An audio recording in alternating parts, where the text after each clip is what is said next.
Hello everyone, welcome to Vikas talent classes. DElEd के प्रथम semester के विद्यार्थियों का जो एजुकेशन 02 का पेपर चल रहा था, शिक्षण अधिगम के सिद्धांत, उसमें आपका शिक्षण के अर्थ, शिक्षण के प्रकार, शिक्षण का महत्व, ये सब हो गया था आपका पहला टॉपिक, पहला पॉइंट जो था। दूसरा पॉइंट आपका था कि संप्रेषण क्या होता है, उसका प्रभाव क्या होता है, प्रभावी संप्रेषण क्या होता है, वैयक्तिक संप्रेषण क्या होता है, कितने प्रकार होते हैं। तो आपका जो संप्रेषण का यूनिट था वो भी आपका हो गया था। उसी क्रम में ये तीसरा यूनिट है जो कि है शिक्षण अधिगम के सिद्धांत।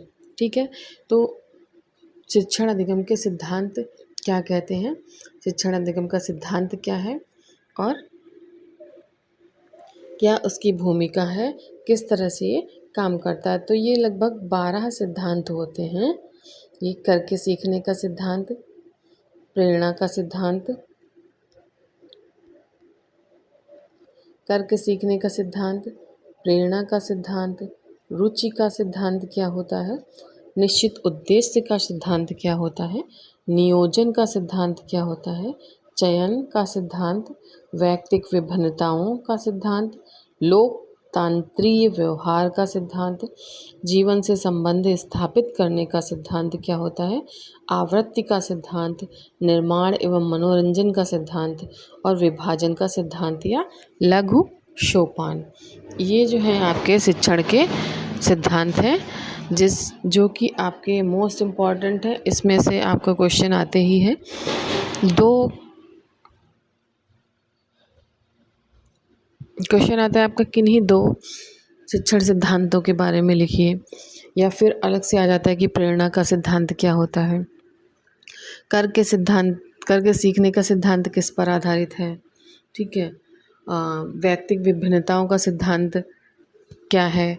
तो इसमें से कोई भी क्वेश्चन आपका आ जाता है, 1 नंबर 2 नंबर किसी में भी, या फिर ऑब्जेक्टिव में भी ये पूछे जाते हैं।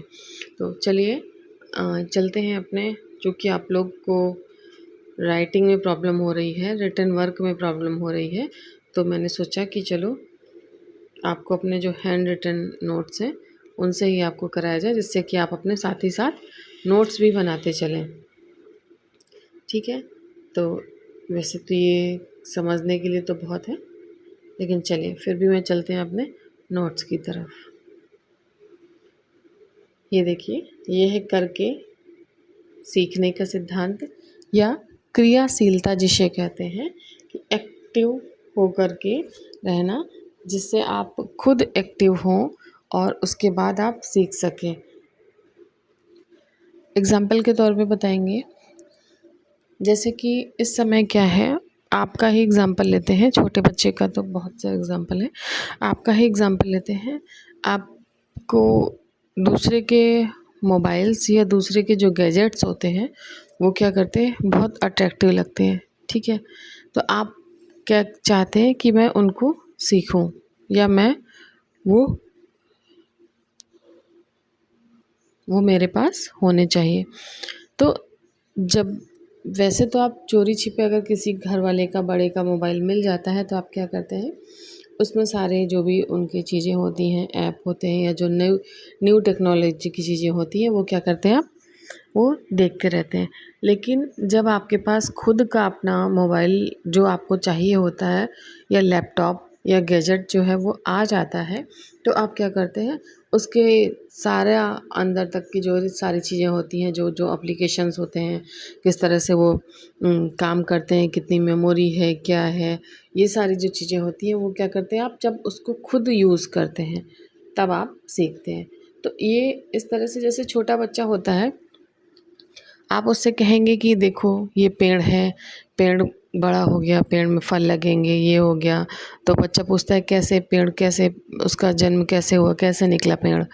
तो आप कहते हैं नहीं, यहाँ पे बीज डाला, उसमें पानी डाला, उसको बढ़ाते गए तो फिर अपने आप वो अंकुरित होके निकल गया। लेकिन इससे अच्छा फिर जब तक आप बच्चे को स्वतः करने देंगे या फिर उसको आप दिखाएं कि देखो ये प्लांट है, इसको मिट्टी में डालेंगे या बीज को मिट्टी में डालेंगे, पानी देंगे, फिर वो उसको धीरे धीरे डे पर डे जो उसकी प्लांट में होने वाली एक्टिविटीज़ है उसको जब देखता रहता है तो वो ज़्यादा चीज़ें सीखता है। जैसे साइकिल ही ले लीजिए, साइकिल आप किसी से कहें, किसी बच्चे से कहें कि आप जाओ उसमें क्या खड़ी है, उसमें पैडल मारो और चलाने लगो, तो क्या करेगा? वो सीख जाएगा? नहीं सीखेगा ना।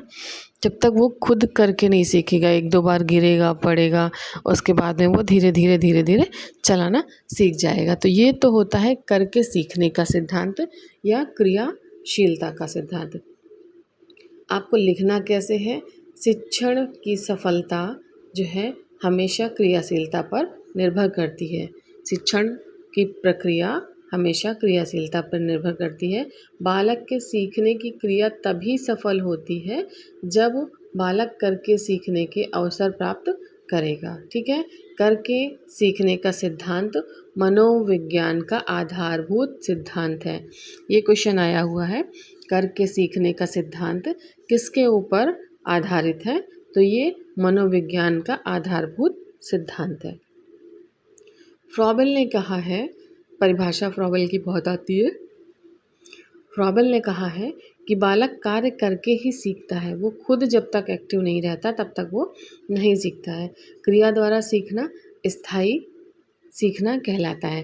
क्रिया मतलब एक्टिव होकर के वो सीखेगा तो वो जल्दी सीखेगा और उसका जो सीखना होगा वो परमानेंट होगा। क्रियाशीलता के लाभ आपके आते हैं, 1 नंबर या 2 नंबर में क्वेश्चन आता है आपका। तो क्रियाशीलता करके सीखने से बालकों में आत्मविश्वास बढ़ता है, सेल्फ कॉन्फिडेंट होता है बच्चा।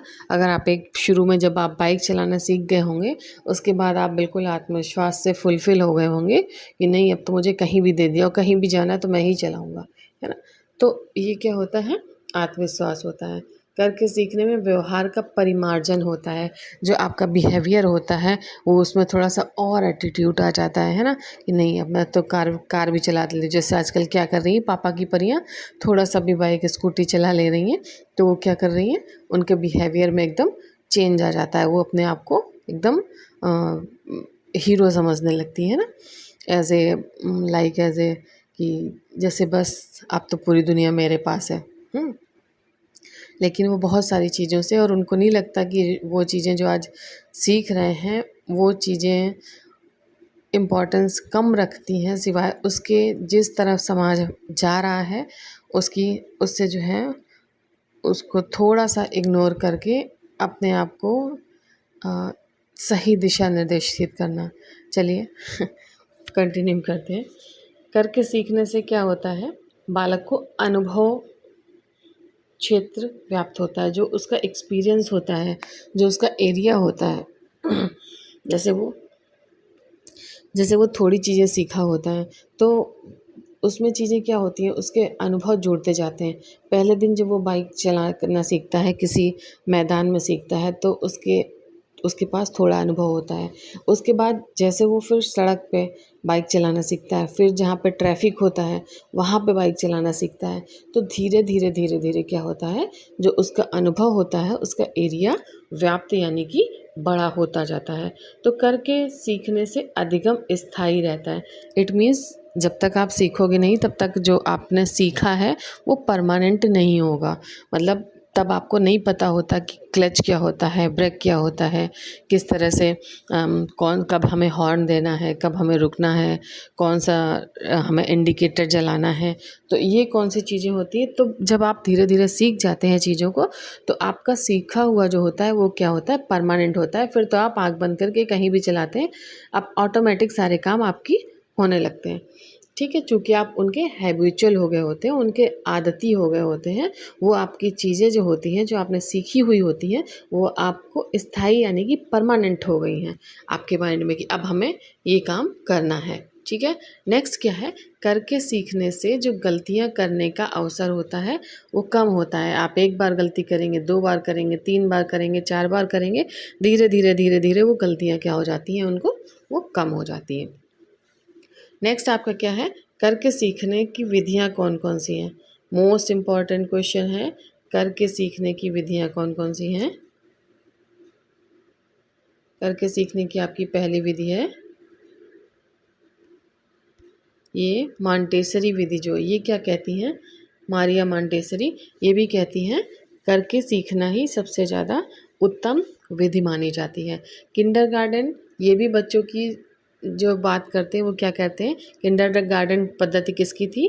फ्रॉबेल की थी। ये टीईटी के मोस्ट फेवरेट क्वेश्चन है।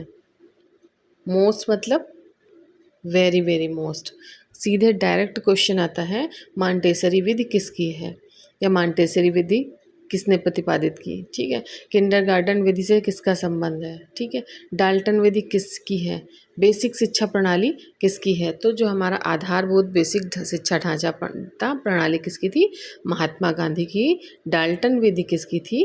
पार्क हर्स्ट की थी। इन्होंने ही करके सीखने पर ज़्यादा जोर दिया। और किंडरगार्टन किसकी थी?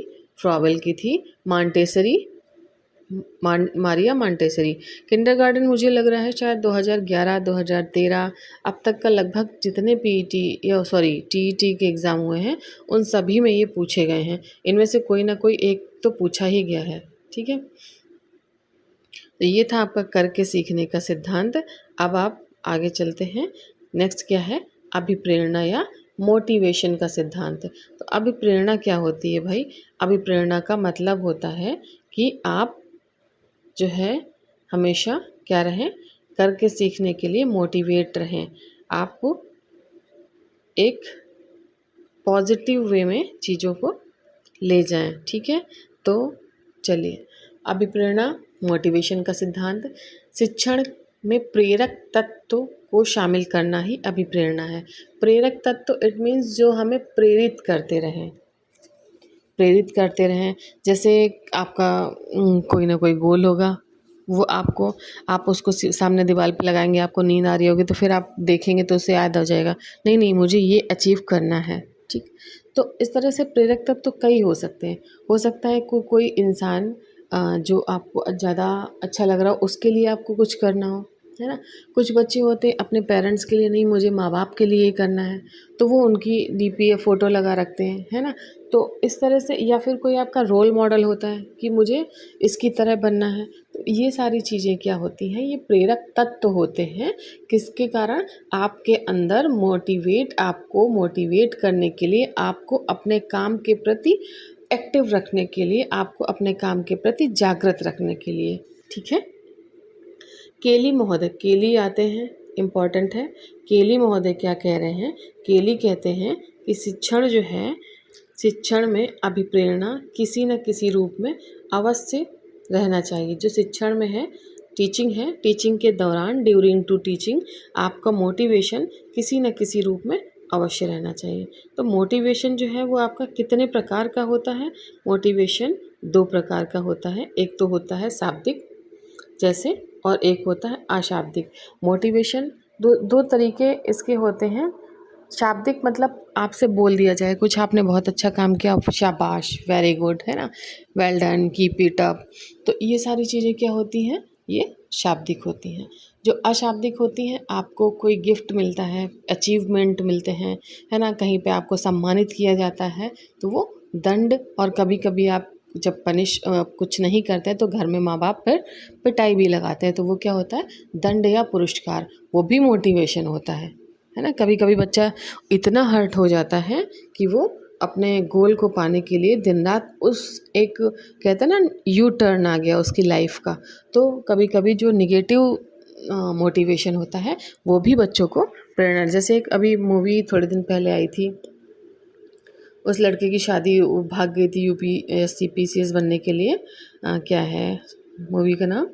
शादी में ज़रूर आना शायद। तो वो भी क्या था? तो वो भी अशाब्दिक ही था एक तरीके से, कि उसने जब शादी तोड़ दी तो उसके बाद वो उसकी लाइफ का यू टर्न ले लिया और वो सक्सेस होके आ गया। तो ये थे दो तरीके मोटिवेशन के, शाब्दिक और अशाब्दिक। पॉजिटिव और निगेटिव भी मोटिवेशन होते हैं। नेक्स्ट आपका रुचि का सिद्धांत।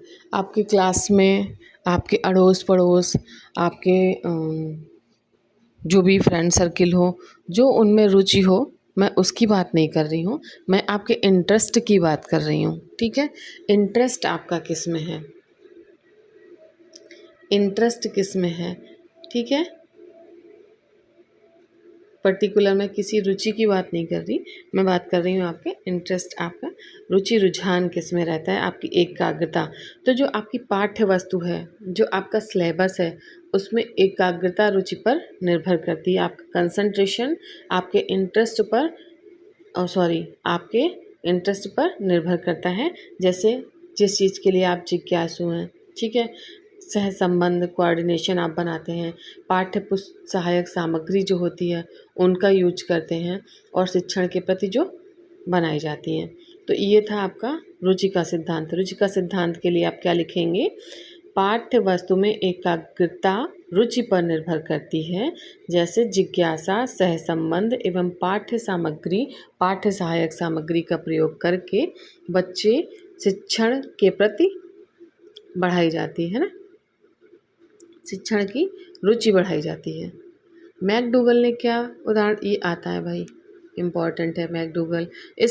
इन नोट्स में जो जो चीज़ें लिखी होंगी मोस्ट इम्पॉर्टेंट है, ख़ास तौर से जो डिफिनेशंस लिखी होंगी वो कम से कम 10 बार आपके क्वेश्चनों में आई होंगी एग्जाम पेपर में। रुचि प्रच्छन्न ध्यान है, प्रच्छन्न ध्यान है, और ध्यान रुचि का क्रियात्मक रूप है।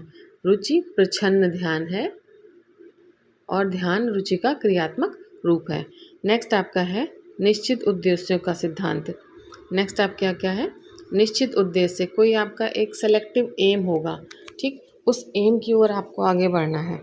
कैसे आगे बढ़ना है, शिक्षण जो है एक उद्देश्यपूर्ण प्रक्रिया है। मैं जब से आपको ये पेपर पढ़ा रही हूँ तब से एक बात हर रोज़ आती है कि जो शिक्षण आप कर रहे हो, जो टीचिंग आप कर रहे हो, उसका कोई ना कोई उद्देश्य है।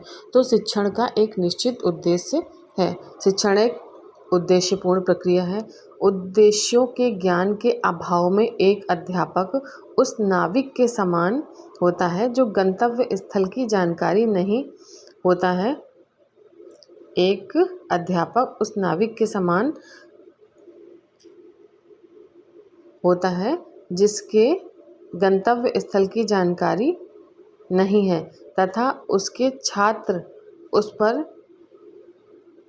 परिवार विहीन नौका के समान होते हैं जो समुद्र की लहरों के थपेड़े खाते किनारों की ओर बढ़ते हैं।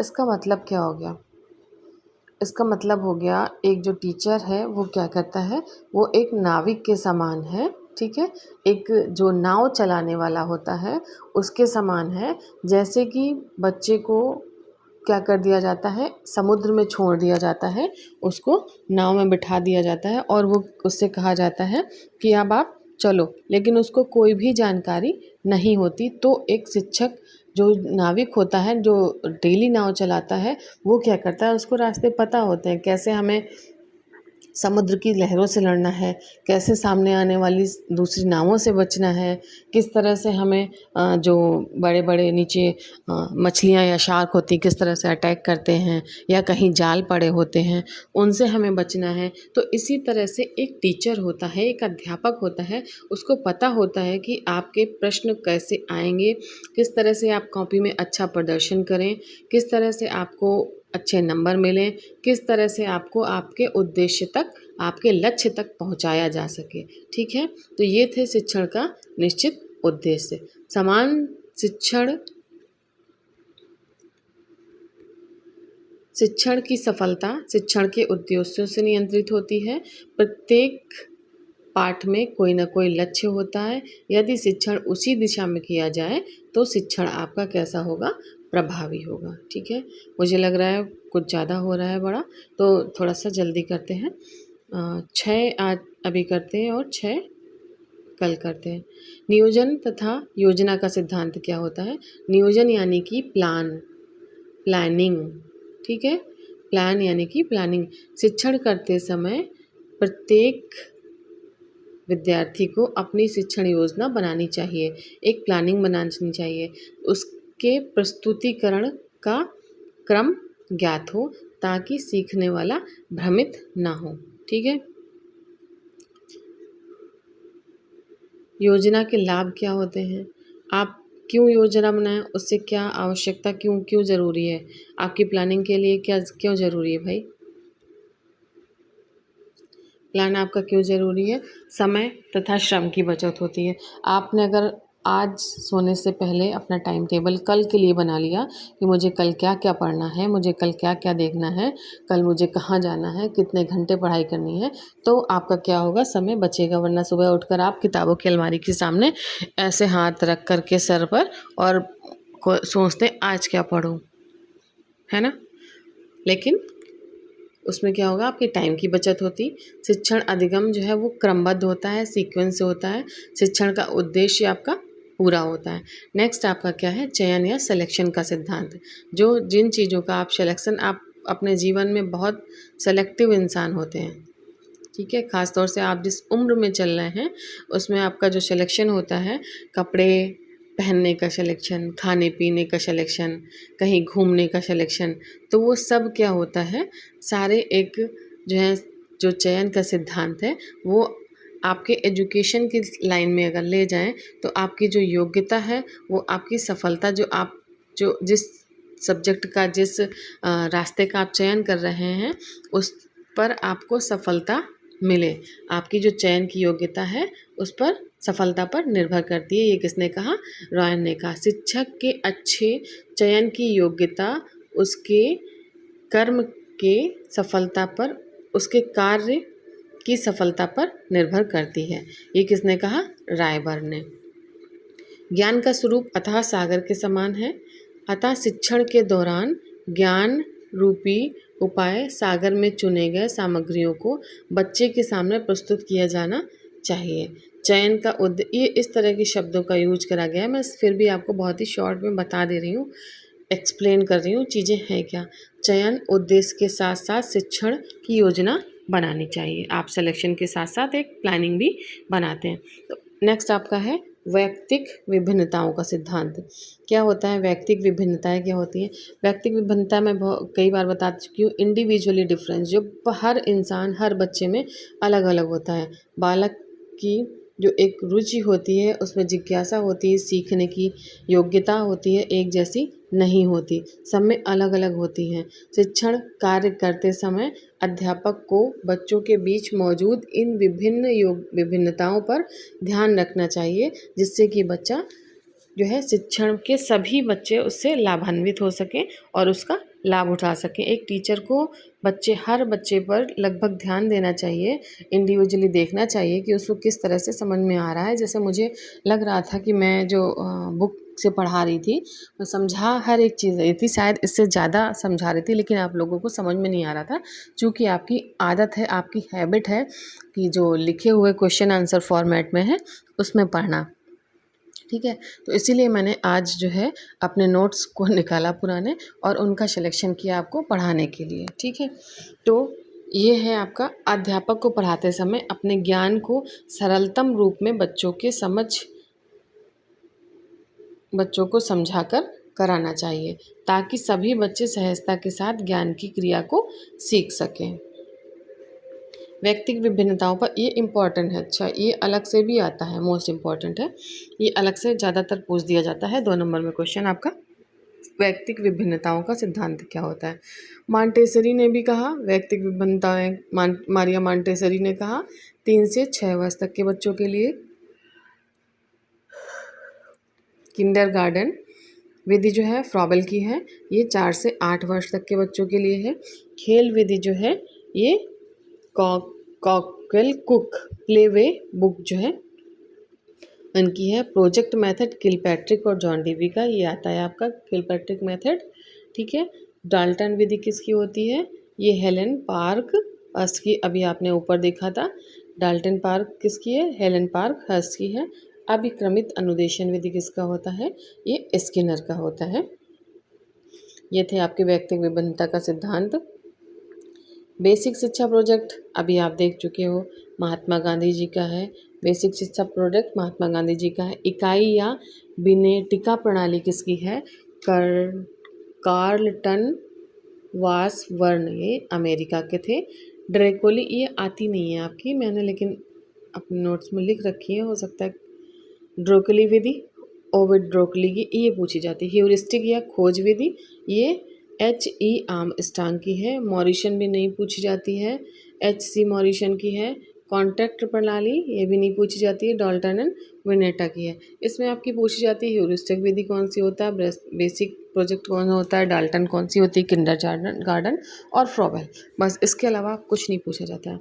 नेक्स्ट आपका क्या है, थोड़ा सा स्पीड बढ़ाते हैं। लोकतंत्रीय व्यवहार का सिद्धांत क्या होता है। लोकतंत्रीय मतलब डेमोक्रेटिक। इस सिद्धांत का मूल उद्देश्य क्या होता है, समानता व सहभागिता लागू करना। शिक्षा को हमेशा ध्यान रखना चाहिए कि सभी बच्चों को समान व्यवहार का उनके साथ में व्यवहार का परिमार्जन उद्देश्य होना चाहिए जब हम एक शिक्षक जो है बच्चों को पढ़ाता है। लोकतंत्री व्यवहार कहता है कि शिक्षण विद्यार्थियों की सहभागिता पर आधारित होता है। सभी के व्यवहार सभी के साथ बराबर सहभागिता से ही शिक्षण सकारात्मक होता है। डेमोक्रेटिक जैसे लोकतंत्री जैसे कि हम क्या कहते हैं, हमारे पास वोट देने के लिए समान अधिकार है। हम किसी भी जाति धर्म किसी भी भेदभाव किसी के भी हों, लेकिन हमें वोट देने का अधिकार है।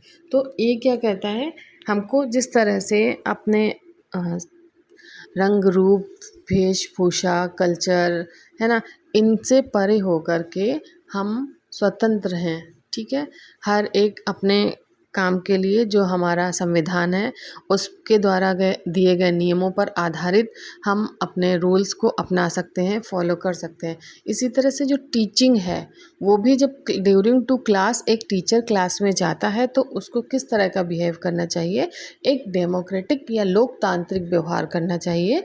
सभी को समान शिक्षा दे करके उसके जो बच्चे हैं उनके व्यवहार में परिमार्जन, इट मीन्स उसमें बढ़ोतरी करी जा सके। ठीक है, कि वो समानता के साथ सीख सके और हर बच्चे को ये ना फील हो पाए कि वो दूसरे बैकग्राउंड से आ रहा है इसलिए उसको शिक्षा टीचर नहीं दे रहा है। ठीक है, तो इस तरह का जो डेमोक्रेटिक बिहेवियर होता है इसे ही कहते हैं लोकतंत्रीय व्यवहार। शायद आप समझ गए होंगे। नेक्स्ट आपका क्या है, जीवन से संबंध स्थापित करना।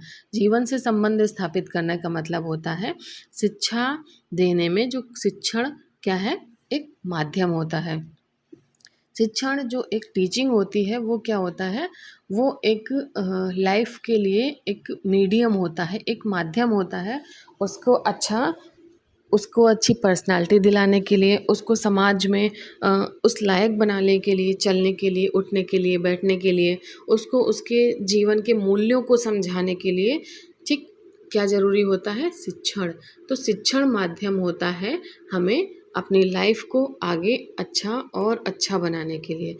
शिक्षण को किसी पाठ को पढ़ाते समय शिक्षक को किसी पाठ को पढ़ाते समय उन तथ्यों तथा पहलुओं पर ध्यान केंद्रित करना चाहिए जो विद्यार्थी उसके जीवन की क्रिया के साथ जोड़ते हैं। ठीक है, वही चीज़ मैं बार बार बता रही हूँ। यह संबंध स्थापित हो जाने पर नया ज्ञान या कौशल बालक के जीवन में स्थायी अंग बन जाता है।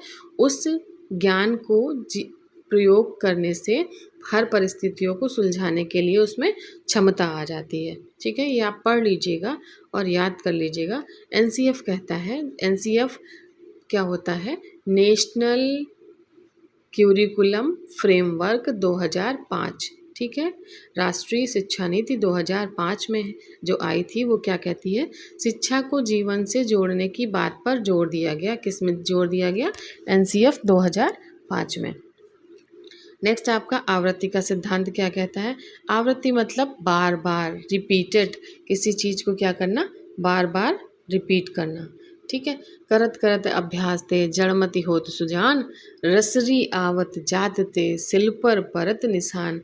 शायद आपने ये सुना हो, जब आप पढ़े होंगे 6th 7th 8th में हिंदी की किताब में ये था। रसरी एक इंसान होता है, इस तरह का है, तो वो उसको पढ़ने में बेकार होता है तो उसे स्कूल से निकाल दिया जाता है। तो वो आकर के कहाँ पे, कुएं के पास में बैठ जाता है। कुएं में क्या पड़ा होता है, रस्सी पड़ी होती है। तो जो रस्सी की रगड़ से कुएं के किनारे गड्ढे हो गए होते हैं, खिंचते खिंचते खिंचते खिंचते बहुत देर तक बैठा रहता है।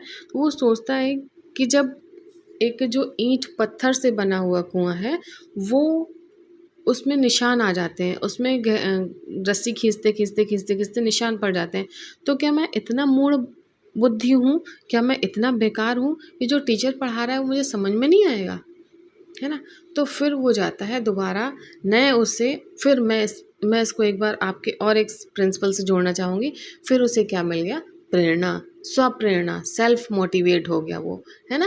क्या मिल गया उसको? सेल्फ मोटिवेशन मिल गया। नहीं, जब रस्सी एक पत्थर को तोड़ सकती है तो ये पढ़ाई तो मैं अपना दिमाग से पढ़ ही सकता हूँ ना।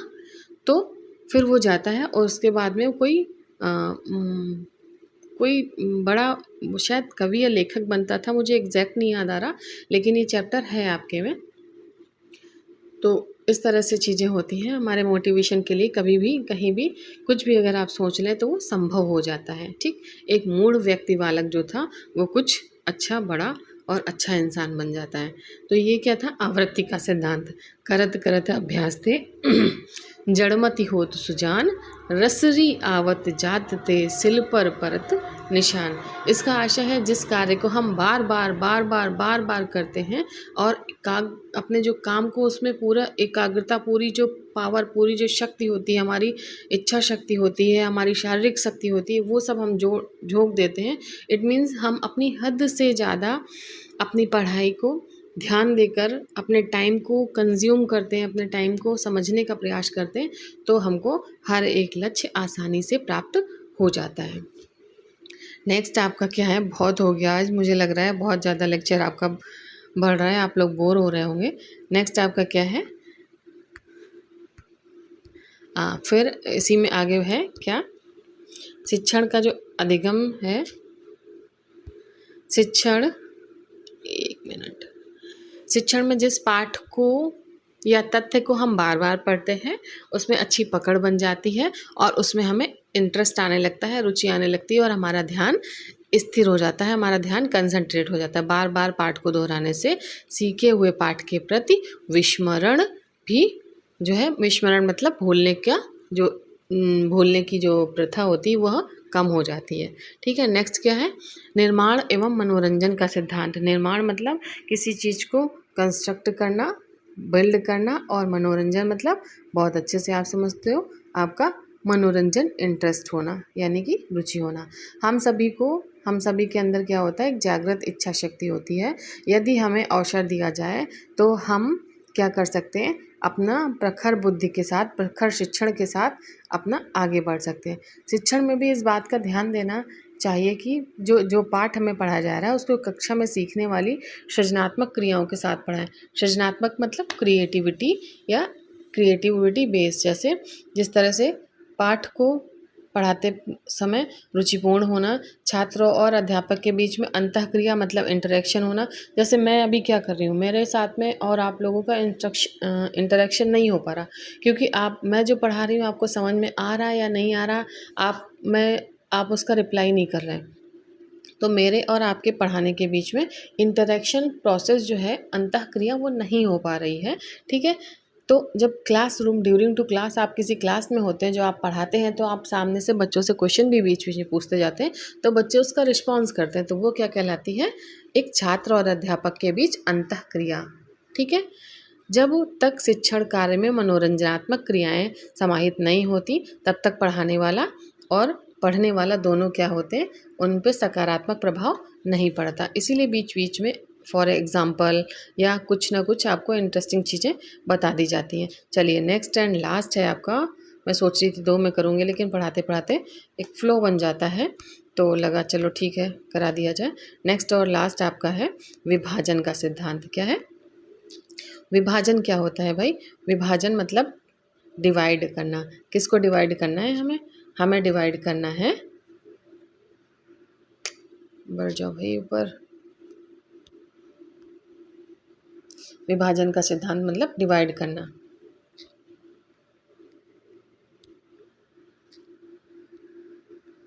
नहीं बढ़ेगा। ठीक है, विभाजन का सिद्धांत मतलब डिवाइड करना।